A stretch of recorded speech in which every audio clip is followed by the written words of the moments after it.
There was a time when Christy McNichol was everywhere. Her smile, her warmth, her raw emotion. She was the kind of actress who didn't just play a role, she lived it. In the 1970s and 80s, she wasn't just Hollywood's favorite teenager. She was its beating heart. But then at the height of her fame, she disappeared. No scandal, no farewell, just silence. For decades, no one really knew what had happened to her until now. A Star is Born. Christy McNichol was born on September 11th, 1962 in Los Angeles, California, a city built on dreams. Though her family's life was far from glamorous, she grew up in a modest home with her mother Carolyn and older brother Jimmy.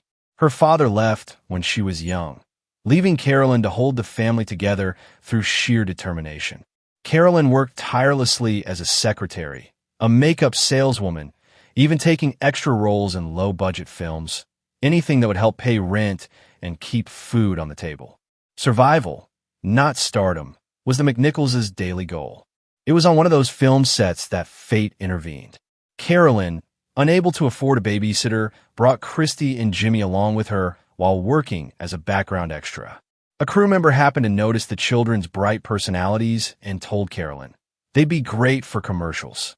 It was a passing remark that opened a door no one in the family had ever imagined. Soon, both kids were auditioning for television spots. Toothpaste, cereal, soft drinks, and to everyone's surprise, they started getting them. Jimmy was charming, easygoing, and quickly found his rhythm. But Christy, she was different. She had a spark that was hard to describe, a mix of innocence and depth that made people pay attention. Casting directors noticed her emotional intelligence, the way her expressions carried both light and sadness. Even at 10 years old, she didn't just perform, she felt.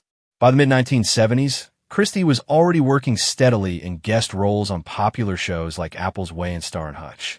Then in 1976 came the role that would change everything, Letitia Buddy Lawrence on ABC's acclaimed drama Family. She was only 13 when she began filming, but her portrayal was nothing short of extraordinary. The show explored real-life issues like divorce, adolescence, and identity, and Buddy became its emotional center. Unlike the perfect sitcom kids of the era, Buddy was complex, sensitive, opinionated, sometimes lost. Christy played her not as a character, but as an extension of herself. Critics praised her maturity and authenticity. She earned 3 consecutive Emmy nominations for Best Supporting Actress and won twice in 1977 and 1979, an astonishing achievement for someone barely old enough to drive. Fans adored her. She was on magazine covers, appearing on talk shows, and being hailed as America's little sister. Yet, fame came with a cost. Behind the camera, Christy East's life was far less stable. Her mother managed her career, but also relied on her income to support the family. Christy once said, "I felt like the grown-up in the house. My mom was the child that emotional role reversal took its toll." While other teenagers worried about school dances, Christy worried about contracts, lines, and staying professional. Her days were filled with filming, publicity, and responsibility, leaving no room for normal teenage life. By the time Family ended in 1980, Christy McNichol had already achieved more than most actors ever would. She was adored, respected, and undeniably talented. Yet, deep down, she felt exhausted and incomplete. The little girl from Los Angeles had given the world everything it wanted. What she didn't realize yet was that Hollywood would soon take everything it could in return. Fame comes with a price.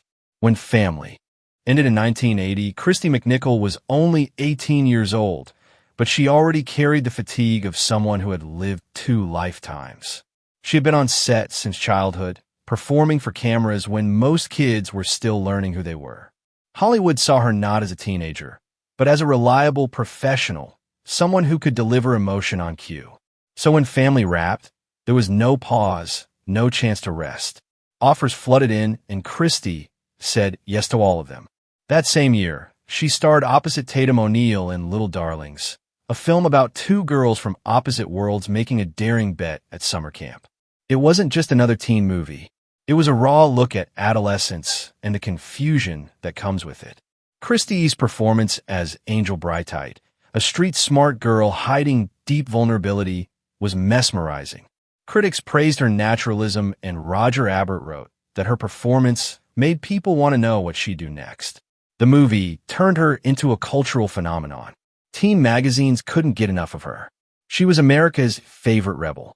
Confident, independent, yet achingly real. But fame, as always, came with a cost. That same year, she appeared in The Night the Lights Went Out in Georgia alongside Dennis Quaid and Mark Hamill, earning one of the highest salaries ever paid to a teenage actress. In 1981, she took on another heavy role in Neil Simon's Only When I Laugh, playing the daughter of a recovering alcoholic. The film earned her a Golden Globe nomination and critical acclaim. On the outside, Christie's career looked unstoppable. On the inside, she was unraveling. She later confessed that she didn't know how to say no. Not to directors, producers, or even her mother. Hollywood demanded constant output, and Christie, desperate to please everyone, complied. Before I could even say yes or no, she recalled, I'd be on a plane to a new set. What she didn't realize was that every yes was chipping away at her health and peace of mind. She was a teenager trapped in an adult's world, a child star expected to perform endlessly without complaint. By 1982, the cracks began to show. Her next project, The Pirate Movie, was a lighthearted musical parody that flopped with critics. She was even nominated for a Golden Raspberry Award for Worst Actress. A cruel twist for someone who had just been celebrated as Hollywood's most promising young performer. But the problem wasn't the movie. It was everything behind it. The endless pressure, sleepless nights, and constant anxiety were eating her alive. In 1984, Christie accepted what seemed like a dream role in Just the Way You Are, a romantic drama shot in the French Alps. Her character was a musician with a disability, learning to accept herself, a story that ironically paralleled Christie's own struggles. But by then her mental health had reached its breaking point. She suffered panic attacks, nightmares, and extreme weight loss. Her friends and family noticed she was disappearing, not just physically, but emotionally. When she begged for help, her team told her to push through. Don't worry, they said. We'll get through it. The breaking point. After returning from France, Christy McNichol was no longer the same. Doctors told her she was dealing with exhaustion, anxiety, and deep emotional trauma, the kind that builds up after years of pretending everything is fine. For someone who had grown up being the strong one, that diagnosis felt like failure. The studio behind Just the Way You Were tried to spin the story, calling it a chemical imbalance. But tabloids weren't kind. They painted her as unstable, a fallen child star who couldn't handle success. In truth, she was trying to save herself. It would have been easier to kick an addiction, she later said, than go through the years of hell that I did. She eventually returned to finish the film, but the light in her eyes had dimmed. When the movie was released in 1984, audiences saw a fragile beauty on screen, not realizing that the pain they felt in her performance was real. For a while, Christie tried to rebuild her career. She appeared in Dream Lover, You Can't Hurry Love, and The Forgotten One. But the industry had moved on, and so had she. Fame had once been her dream, but now it felt like a prison. Behind closed doors, she battled insomnia, mood swings, and overwhelming sadness, symptoms that doctors would later identify as bipolar disorder. It was her brother, Jimmy McNichol, who kept her grounded through those years. They had started their careers together, and when Christie's world collapsed, he didn't leave her side.